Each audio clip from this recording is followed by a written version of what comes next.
तो फिर से स्वागत है आप सबका। मैं फाइनली इमिग्रेशन बोर्डिंग पास से सब कुछ चेक क्लियर हो चुका है मेरा। इतना उदास इसलिए होना क्योंकि अगले बार मैं कभी भी ज़िंदगी में अपना एयर इंडिया में कभी फ़्लाइट बुक नहीं करूँगा। मैंने उनको जब अपना पूरा डॉक्यूमेंट्स दिखाया, सारा सब कुछ सही चल रहा था, फिर बोले कि आपको रिटर्न टिकट चाहिए। मैंने क्लियरली समझा कि मैं रिटर्न नहीं आ रहा हूँ, मैं दूसरे कंट्री जा रहा हूँ और सारा बंदोबस्त है मेरे पास, सारा पेपर वर्क है, तो मेरे पास रिटर्न टिकट नहीं है। तो उन्होंने बोला कि आपके पास 10-15 तक टाइम है, आप रिटर्न टिकट दिखाइए या फिर आपको वापस जाना पड़ेगा। अब मजबूरी का नाम गांधी जी। फिर से मैं एक बार और रिपीट करूँगा, गलती से भी आप एयर इंडिया का टिकट मत बुक करिए, गलती से भी, क्योंकि वो आपको हराश करेंगे। थोड़ा सा हेल्प भी किया लेकिन हरास ज़्यादा हुआ इसमें मेरा। मैं आपको और बहुत बताऊंगा इमिग्रेशन में क्या हुआ, उसके बाद मेरे साथ क्या हुआ सिक्योरिटी चेक में, वो भी मैं आपको बताने वाला हूँ। सबसे पहले बोर्डिंग पास तो उन्होंने तब मुझे दिया, जेब में देख रहे होंगे आप मेरे, बोर्डिंग पास उन्होंने मुझे तब दिया जब मैंने रिटर्न टिकट बनाया, फुल्ली रिफंडेबल विथ 50 यूरोज़ का कट। अब बात उठता है कि स्पॉट में मुझे टिकट कैसे मिला एयर इंडिया का। मिला इस तरह, 58,000 रुपीज़ का मुझे टिकट बनाना पड़ा। 58,000 रुपीज़ का मेरा अकाउंट से झटके में 58,000 रुपीज़ कट हुआ है। उससे 50 यूरोज़ कटेगा। 630 यूरोज़ का टिकट था और वो कैंसिलेशन चार्ज 50 यूरोज़ है, तो मुझे 2 दिन के बाद मैं कैंसिल कराऊंगा इसको। तो 50 यूरोज़ मतलब 4,000 रुपये कट करके मेरे पॉकेट में 21 वर्किंग डेज़ के बाद मेरे अकाउंट में आने वाला है पैसे। वहाँ से पास हुए अपन। मेरा जो बैग आपने देखा होगा, कैंपिंग का टेंट है और सिल्वर कलर का जो फॉइल है वो स्लीपिंग फॉइल उसको भी था। तो वो बोल रहे थे कि इसको हटाइए आप। अब इसको कहाँ रखूँ मैं, सर पे लेके जाऊँ? ये छोटा सा बैग है मेरे पास, इसको इस पे कैसे मैं डालूँ? तो उनको मुझे समझाना पड़ा कि देखिए मेरे पास दूसरा बैग नहीं, मुझे इसी में भेजना पड़ेगा।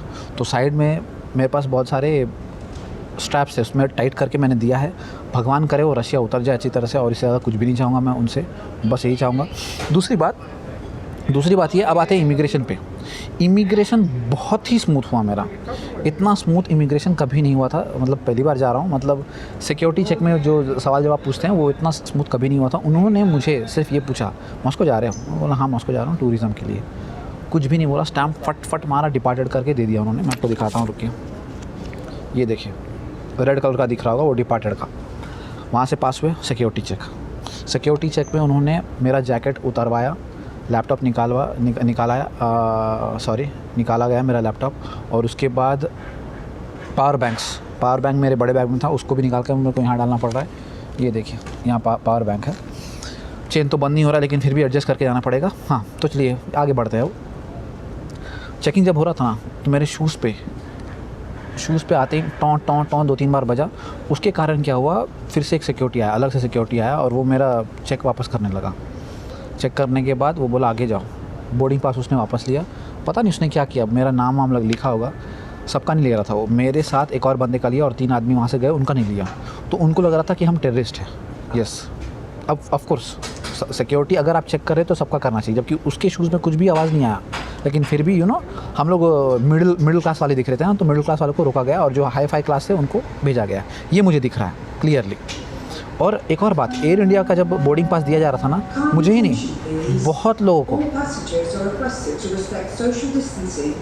कोई भगवान है कि क्या नाटक चल रहा है, सोशल डिस्टेंस रेस्पेक्ट कोई नहीं कर रहा है, सोशल डिस्टेंसिंग रेस्पेक्ट कोई नहीं कर रहा है। यहाँ मैं भी नहीं कर रहा हूँ। जब मैं देख रहा हूँ आगे वाला नहीं कर रहा है, पीछे वाला मेरे पे सट ही रहा है, तो फिर मैं कहाँ जाऊँ? निकल के बाहर नहीं भाग सकता हूँ ना। ये हो गया। उसके बाद अब बारी आया नींबू पानी का।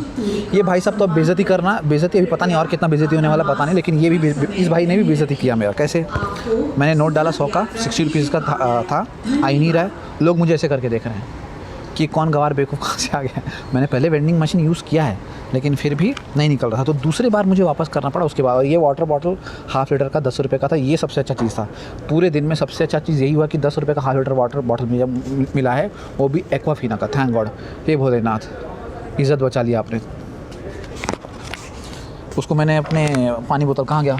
ये तो घूम नहीं गया ना, इसमें डाल दिया है मैंने। बेकार में कौन इतना बॉटल कैरी करेगा। अब पता नहीं मेरा कहाँ एयर इंडिया का फ़्लाइट वेट कर रहा है मेरे लिए। रशिया में जाकर के वहाँ मेरे साथ क्या होगा, वहाँ मेरे साथ कौन सा दुर्दशा या दुर्गति होने वाला है, मैं ये सोच रहा हूँ। भाई डिपोर्ट नहीं करे, बस डिपोर्ट नहीं करेंगे तो सब कुछ ज़बरदस्त होगा।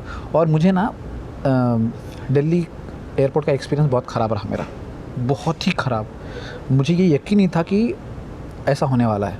एरोफ्लोट में मुझे बुक करना था और पता नहीं कुछ हैं, मैं नाम नहीं लेना चाहूँगा, लेकिन ट्रैवल ब्लॉगर्स हैं जो बोलते हैं एयर इंडिया बहुत अच्छा है।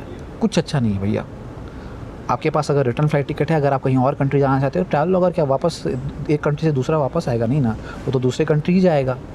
एक बार पैसा इन्वेस्ट किया है तो वापस क्यों आएगा यार, वापस वो नहीं करेगा ऐसा। तो कुछ ब्लॉगर्स हैं वो बोलते हैं एयर इंडिया बहुत अच्छी फ़्लाइट है, सर्विस बहुत ये वो अमका ढमका बहुत बोलते हैं वो लोग। बिल्कुल नहीं, मैं बिल्कुल रिकमेंड नहीं कर रहा हूँ। अगले बार मैं बुक भी नहीं करने वाला हूँ, गारंटी है।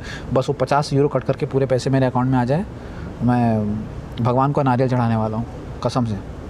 अब बात आती है कि बोर्डिंग कब होगा। बोर्डिंग होगा 10:15 में। एक और चीज़, मेरे साथ ना और 2-3 लेडीज़ को, वुमेन को हटाया गया था। अब पता नहीं उनका प्रॉब्लम क्या था। उनके पास सब बिज़नेस वीज़ा, और वो गलती से उन्होंने बोल दिया कि मैं टूरिज़्म के लिए जा रही हूँ, तो अब वो वैलिड था। तो उनको डाउट हो गया, तो वो बोले कि नहीं आप अपना पेपर दिखाइए तभी। इन्विटेशन लेटर शायद उनके पास था नहीं। हाँ, रशिया का इन्विटेशन लेटर था नहीं उनके पास शायद, आई थिंक सो, ऐसा कुछ होगा। लेकिन विदाउट इन्विटेशन लेटर क्यों भेज देंगे भाई? बिज़नेस के क्लास के लिए भी इन्विटेशन लेटर चाहिए। यहाँ मास्क, बाय द वे मैं मास्क खोल के इसलिए बैठा हूँ क्योंकि आप पीछे देखिए कोई नहीं है, दूर दूर तक कोई नहीं है। चलिए बाबा, ये दुख भरी कहानी आपने बहुत सुना। अब एयरपोर्ट में ना, एयरपोर्ट बोल रहा हूँ, जब फ्लाइट में मैं चढ़ूँगा ना, मैं नहीं खोलने वाला हूँ, वीडियो नहीं खोलने वाला हूँ। मैं डायरेक्ट अंदर घुसूँगा, सीट में बैठूँगा। खाना पता नहीं कौन सा ग्रेड का देने वाले हैं वो लोग, वो खाना दिखाऊँगा आपको और धीरे धीरे वीडियो शूट करूँगा। होपफुली प्लेन उड़े और उतर जाए और मेरा इमिग्रेशन रशिया में बहुत अच्छा हो और मैं एंट्री कर लूँ, तो वो सबसे बेस्ट होगा। दिन चेंज हो रहा है, आज ट्यूसडे था, अब कल होगा वेडनेसडे। हो सकता है कल का दिन कुछ नया चीज़ मेरे लिए लेके आए। India accords highest priority towards the safety of its passengers, especially during the highly infectious COVID-19 pandemic. In this regard, your special attention.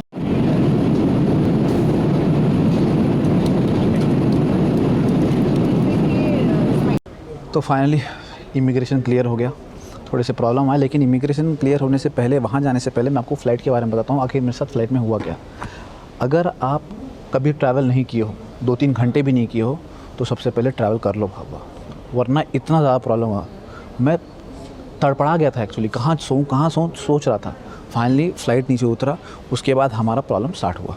Line में लगे हम लोग इमिग्रेशन के लिए। आते ही मेरा पासपोर्ट देखा, नया था, तुरंत उन्होंने बोला साइड में बैठो। मेरे अलावा और 20 से 25 लोगों को बैठाया था। बहुत लोग बिज़नेस पे थे, बहुत लोग टूरिस्ट पे थे, कोई वर्क पे था, सबको हटाया गया था 20 से 25। अब हमको लगा डर कि कहीं हम लोग को डिपोर्ट तो ना कर देंगे। नहीं है, ये भैया जो पीछे देख रहे हैं आप, आ रहे हैं, इनका नाम है अभिषेक। मेरे को इन्होंने बहुत हेल्प किया। मेरा फर्स्ट इंटरनेशनल फ्लाइट था तो मुझे कुछ जानकारी थी नहीं, तो इन्होंने मुझे बहुत हेल्प किया, तो थोड़ा सा मेरा बर्डन थोड़ा कम हुआ। ओवरऑल अभी हम लोग यहाँ पे बैठे हुए हैं। 5000 रूबल्स मैंने निकाला है, मैं आपको नोट दिखाऊंगा। कटा मेरा 5800 रुपीज़। ये एयरपोर्ट का जो नाम है शेरमेतेवो ऊपर लिखा होगा, देखिए वहाँ पे शेरमेतेवो एयरपोर्ट है। और एक और एयरपोर्ट देरमेदेव ऐसे कुछ करके एयरपोर्ट है, वहाँ भी अराइवल होता है। लेकिन फ़िलहाल हम लोग यहाँ पे हैं। ज़्यादा कुछ खास फैसिलिटी है नहीं, टॉयलेट्स वगैरह हैं। अभी टाइम हो रहा है यहाँ पे 6 बज रहा है सुबह। होटल बुकिंग जो मैंने किया था उसको मैंने कैंसिल कर दिया है, नया होटल बुकिंग किया था। अब आते हैं पॉइंट पे, इमिग्रेशन के पॉइंट पे। उन्होंने जो 20 से 25 लोगों को जो साइड में किया था ना, उन्होंने हमको वापस अलग से बुलाया। फटाफट सबको भी दिया वीज़ा बोल रहा है, एंट्री फटाफट सबको दिया। मैं आपको दिखाता हूँ, 1 मिनट मैं आपको दिखाता हूँ हमारा इमिग्रेशन कार्ड। ये है इमिग्रेशन कार्ड। इसको अगर आपने खो दिया ना तो आपकी बल्ले बल्ले। गलती से भी इसको खोना नहीं। तो उन्होंने बोला कि इसमें सिग्नेचर करो, काम ख़त्म, और हमारा वेलकम टू रशिया। उन्होंने वेलकम बोला नहीं, बाय द वे मैं बोल रहा हूँ वेलकम टू रशिया। अब दिखाता हूँ मैं आपको रूबल, रशियन रूबल दिखाता हूँ। एक्सचेंज रेट का बड़ा मज़ा है यार एक्सचेंज, क्योंकि मैं लेके गया था 1000 रुपये मेरे पास बचे थे, 1100 बचे थे। तो मैं जब उसे कन्वर्ट कराने की कोशिश किया तो उन्होंने बोला 100 INR is equal to 30 roubles. इतना बेकार रेट तो कहीं नहीं मिलेगा। मैं आपको दिखाता हूँ रूबल, रुकिए। ये रहा 5000 रूबल का नोट और 5800 रुपीज़ मैंने मास्टर कार्ड यूज़ किया था। पीछे भैया ने वीज़ा कार्ड यूज़ किया था आपने, राइट? 9000 निकाले थे आप? 9000 निकाले थे। इनका कटा है 10,600। वीज़ा में थोड़ा ज़्यादा कटता है, इसलिए मैं मास्टर से यूज़ किया मैंने। और टॉयलेट का तो सिस्टम बाबा, इन्होंने एकदम अपना दिमाग अपनाया है और छोटा वाटर बॉटल लेके आए हैं। अब आप समझ जाओ वाटर बॉटल क्यों लेके आए हैं। ये पानी अंदर है नहीं, आपको टिश्यू पेपर वो वगैरह यूज़ करना पड़ेगा साफ़ करने के लिए। अब सिम कार्ड लेना है और सिम कार्ड के बाद भैया का ऑलरेडी होटल बुकिंग सेंटर पे, राइट, सिटी सेंटर पे, मेरा भी सिटी सेंटर पे, लेकिन थोड़ा सा दूर है, शायद शाम में मिलेंगे। अब आते हैं सिम कार्ड पे, बाहर हो सकता है सिम कार्ड मिले, नहीं तो हमको सिटी में लेना पड़ेगा। मैं जाऊंगा बस में और भैया जाने वाले टैक्सी में, क्योंकि इनका लगेज बहुत ज़्यादा हैवी है, मेरा भी हैवी, लेकिन मुझे अब वो बोलते हैं ना अलवाट करना, अलवाट मतलब तेलुगु वर्ड है जो, अब इसका आदत लगाना पड़ेगा मेरे को, वरना बहुत ज़्यादा प्रॉब्लम हो जाएगा, क्योंकि 1 महीने रहने वाला हूं मैं। चलिए मिलते हैं फिर बाहर।